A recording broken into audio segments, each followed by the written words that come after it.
Hi, everybody. We are just waiting for Council President Waterman to join us. We have an interview with her. Hi, Council President. How are Hi, you? I'm fine. How are you? Good. Thank you for joining us. Good evening. Good evening. Can you Let hear me me? Is just that let I me just see? close the door so they Yes. can hear me. So there'll be some noisy because where I'm at, buses and everything else go by. Yes. If you hear my dogs barking, just ignore them. Okay, no problem. No problem. We're on the same page with noise. Yes, yes, yes, yes. So whenever you're ready, I'll just introduce myself and you, and then we can get started. Okay, I'm ready Okay. when you are. So thank you for joining us again. We're here on our mayoral candidate elect one-on-one series where we're going to just ask you a series of questions that were drafted by the community.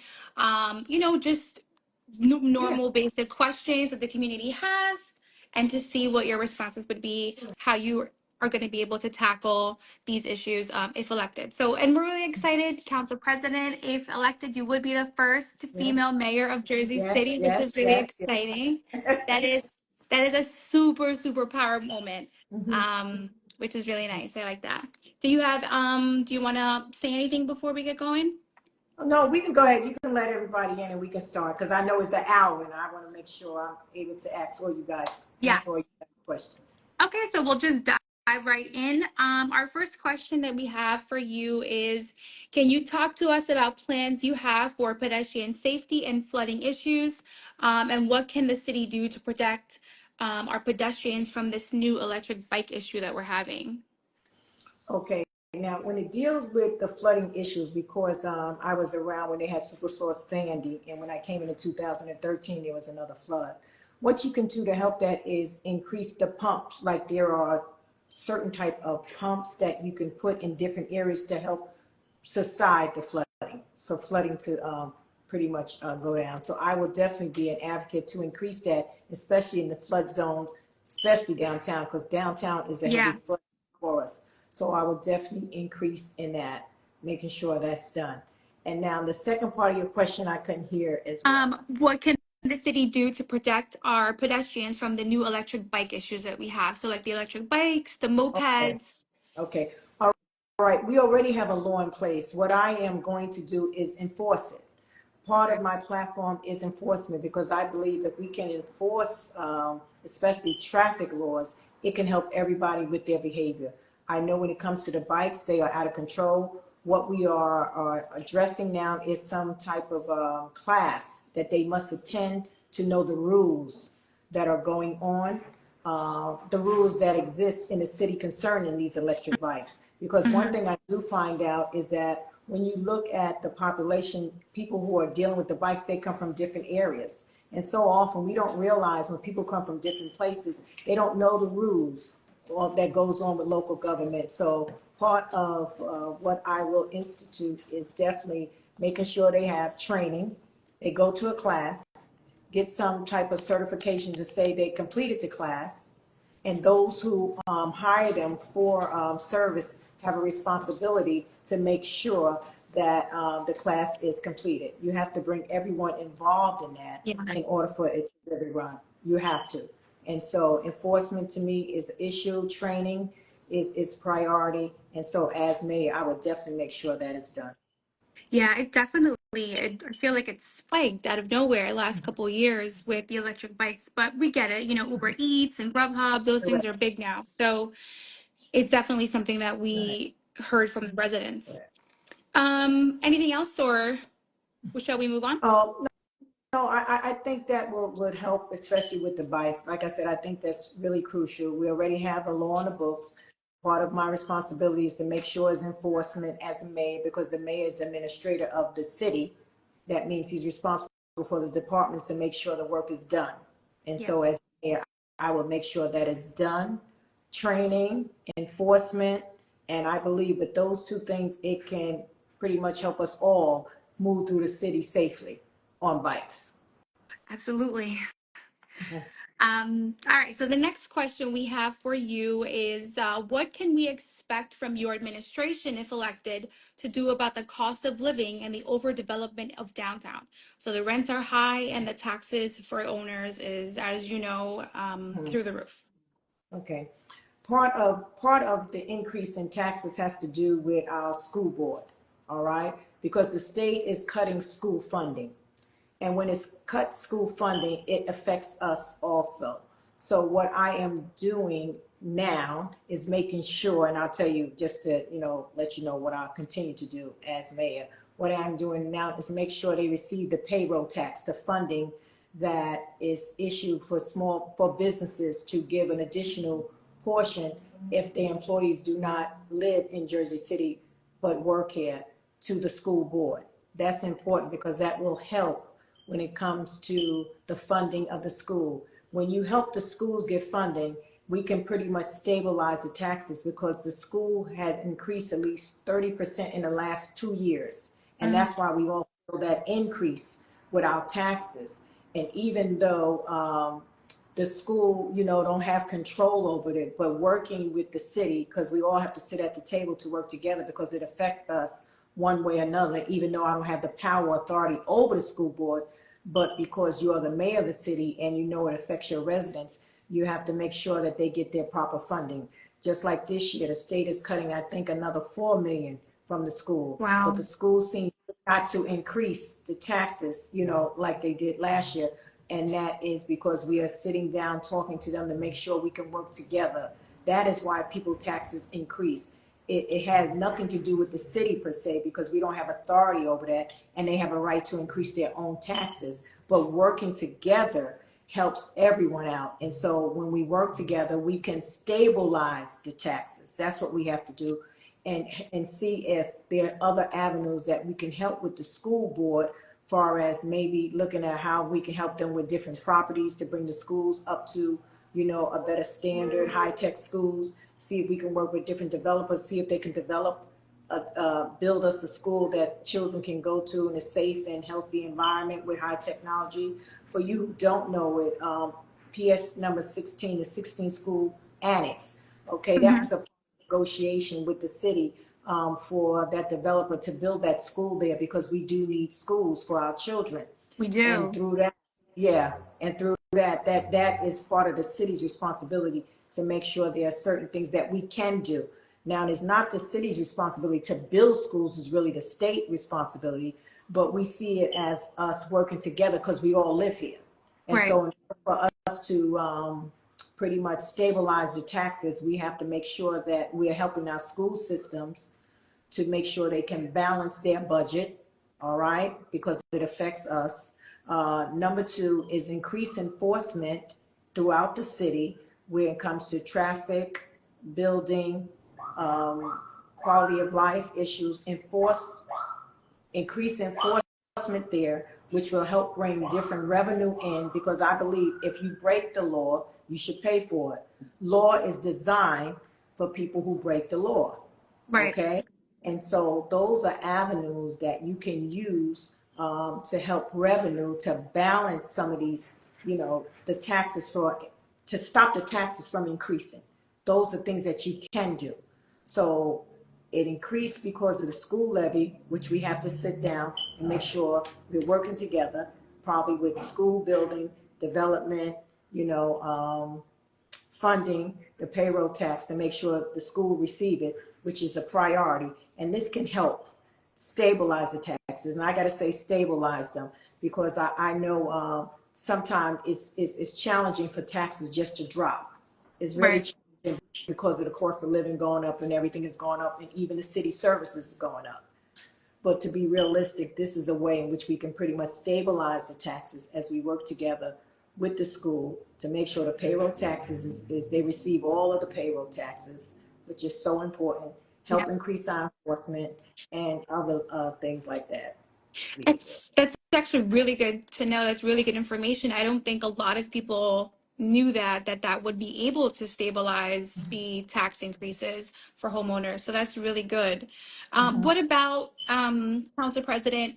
your thoughts on the overdevelopment of downtown. I know that there is now a hotel going there, and Mhm. the hotel, for example, we all know that downtown is completely, it just keeps growing, which is great. We all love that for our city, but, hotels and things of that sort, or more high-rise buildings, residential buildings, can go other parts of our city, like down West Side, maybe down, in Greenville. So, the overdevelopment of downtown is a little concerning because a lot of residents feel like the infrastructure just can't handle it anymore. That's true. Well, first of all, when it comes to development, downtown, it seemed like downtown is what happened is because downtown it kind of sparked it, development. Let me start there. It kind of sparked the development. All right, that's what happened with downtown. All right, now the development is going towards Journal Square way. All Mm-hmm. right, eventually it's coming down to West Side way. Then it'll eventually come down on the south side of the city with development. Now it seems like downtown is getting a whole lot of development, and as you see it when you do your traffic and things like that. But part of the challenges with downtown receiving all that development is that there's so much land that's still there available. So as a mayor, what you have to do, you have to look at the land that's available there and see how you can pretty much benefit your residents. We don't need all tall buildings there. Right. I need places where children can have a rec center and things like that to be developed in the Yeah. area. All Yeah. right. So as a mayor, you have to figure out ways to negotiate to get that property because we don't own all that property. That's what people have to understand. The city doesn't own it. So you have to figure out ways in which you can negotiate with the developers or whoever own the property to start building other things to pretty much offset downtown because there is a lot of building that's going up, but you need other things that's there in order to live a quality of life in downtown. And to me, you need rec centers for children to be down there. You need just a hall itself to be down there where you don't have to pay for so high prices for different banquets and things like that you have to pay for. All I right. agree. I agree. Right.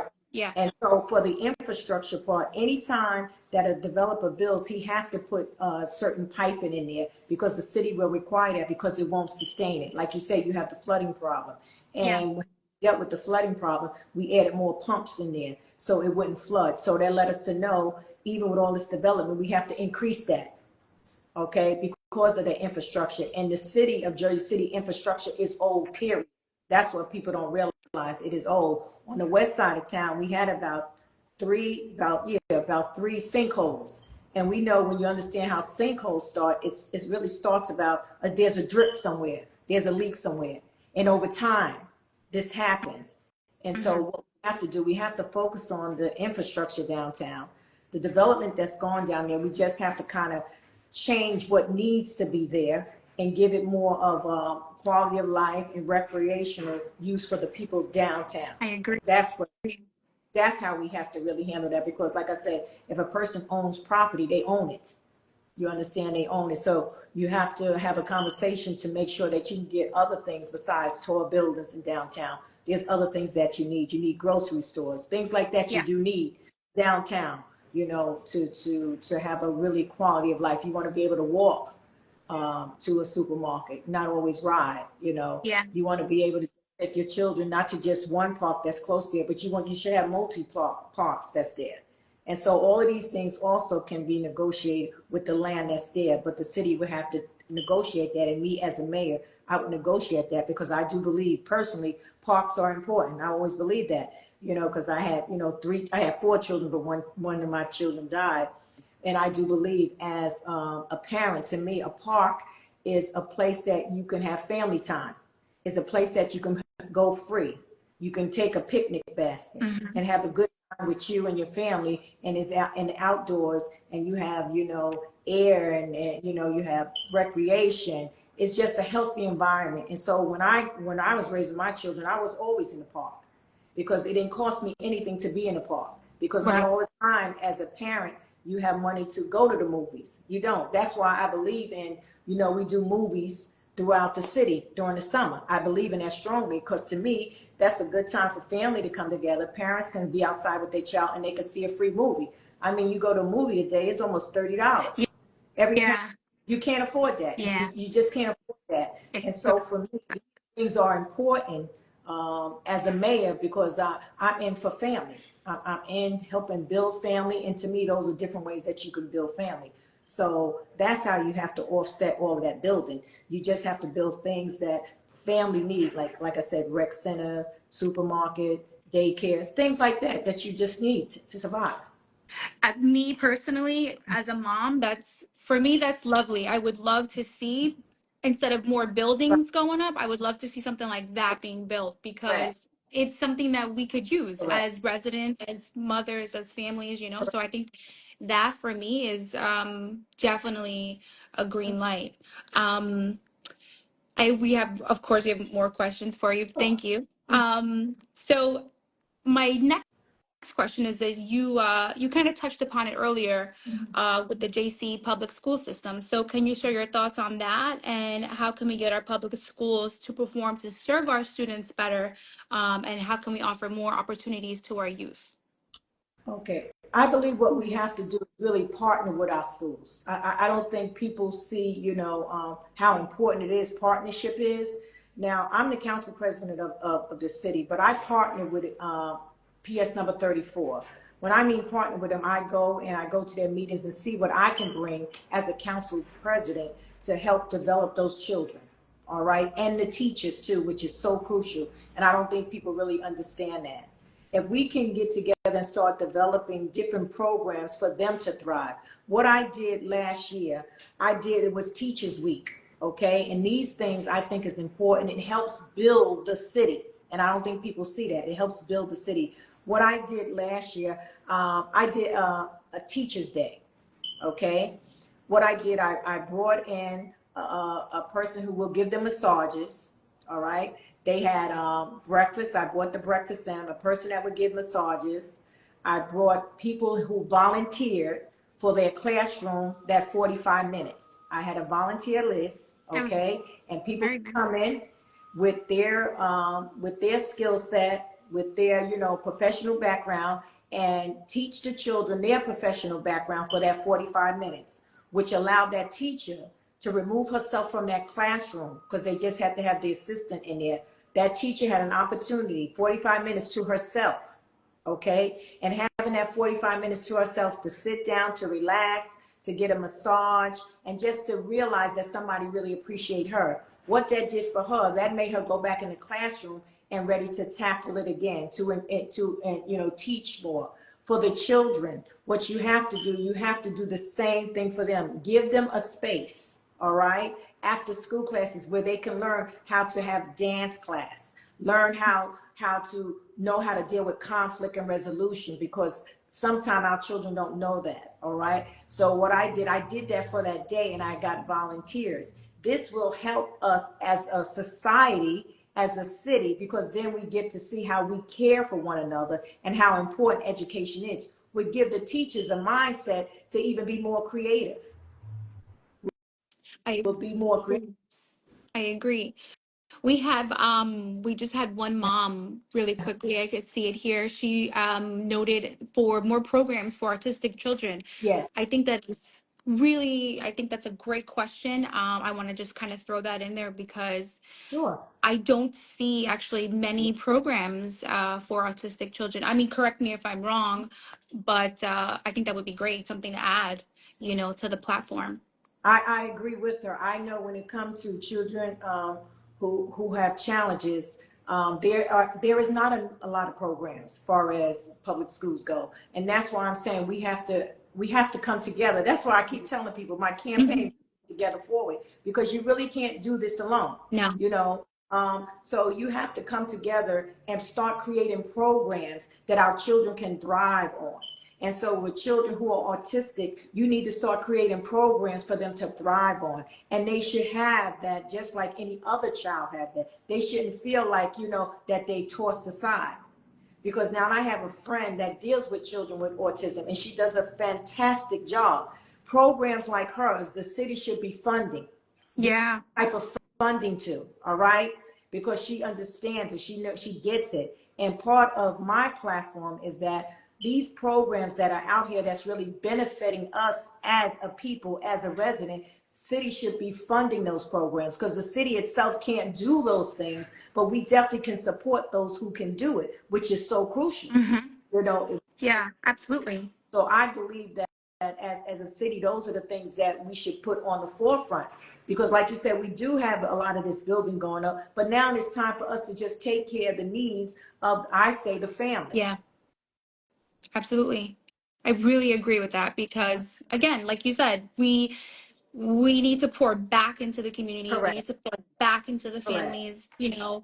I again, I would love to see more free Correct. programs or city funded programs for our kids. I think that would be phenomenal because again, correct me if I'm wrong, but I don't see it as often as probably we should. Yeah, and see, that's why, see, and that's why I have to keep going back to my slogan, and I'm going to keep doing that because we can't do this alone. And that's why I said everybody has to be at the table. Just like you said, you want to see more city funding program, and I agree, the city should fund programs. But sometimes we start dealing with government, and if we get funding from federal government, and we're in a situation that we are in today, that the federal government is cutting back. But if we have partnership with private sector, Hmm. okay, we have partnership with private sector, then certain things we can continue. And so that's why you're going to need private sector at the table too, because you know what? They need to give back too. You know, just like you say, all of these buildings going up here, these developers, you know, if they don't get no type of incentive from the city, then we can't even force them to put affordable housing in there. All right. But there's got to be a mechanism in place that says, okay, whatever you build here, all right, you have to give something back to the community. You have to give Yes. to the schools. And I think that should be our priority. Our focus is giving back something to the schools, because one thing I do know, anyone that comes into Jersey City, one of their concerns is our school Yes. system. How is our Big time. Yes, how is our school system? So for me, it's important for us to start investing in our school system, whether it's from the secular, whether it's from, government, whether it's from different programs, private or, religious. We have to start coming together and seeing how we can really build our school system, because that is our future. Yes. It really I agree. is our it is really our future. So we have to start thinking outside the box. And that's what I think government must do, is think outside the box, because we need each other in order to survive in this city. Because now on one side of town, they're doing a lot of building, but on the other side of town, there's very little building. And so if there's very little building going on, then there's people on the other side of town who may not have what one side of town has. So you have to bring everyone at the table to say, okay, you have this on your side of town. Now we need this on that side of town. If the people choose, if this is what the people say that they need. Because one thing I do believe that we need to do is start listening to what the people say they need. Yes, absolutely. I agree. I couldn't agree more with that statement. Uh-huh. That's very, very true. Mhm. So just to segue still into our Yeah. youth, can you share any plans that you have with us for like free summer camps or, I know we just talked about the programs, but summer camps is huge. I remember back in the day when I was growing up, we had free summer camp.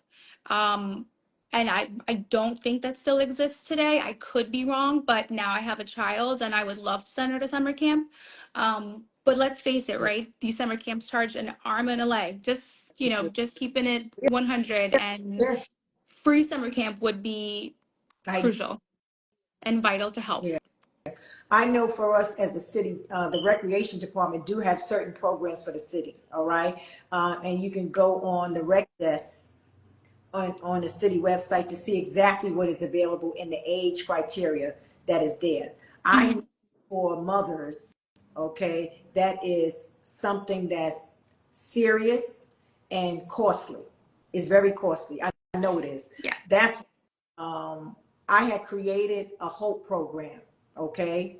And the HOPE program was helping others pursue excellence. It was a youth program that I created, and I created it because me, myself, I was a mother. Even though my children were grown, but I knew the challenges I had of trying to pay a babysitter, you know what I mean? Trying to pick them up at a certain time, you know what I mean? And Hmm. just go work day to day, trying to catch the bus. And it is overwhelming, and not all the time that I had money. It becomes challenging. You don't have the Yeah. money. And so what I did, I created a summer hope program from my church. I created that. And what that program did, I allowed the children to go there free.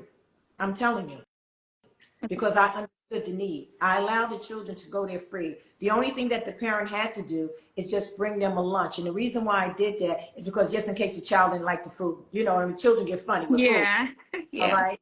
So just in case the child didn't like the food, but I had that program and I based that program on the summer reading that the children had to do. I made sure that they had somebody there teaching them how to play chess. I had a lady that come and would teach them how to do Spanish. And then what I did, I had an activity for them because I had two teachers teaching it. Okay. And what was so good about it, it wasn't from the city. That's what I'm saying. We all have to get together to see how we're going to have to survive here. But as mayor of the city, I see children care differently because I had children. So you have to have programs from ages really.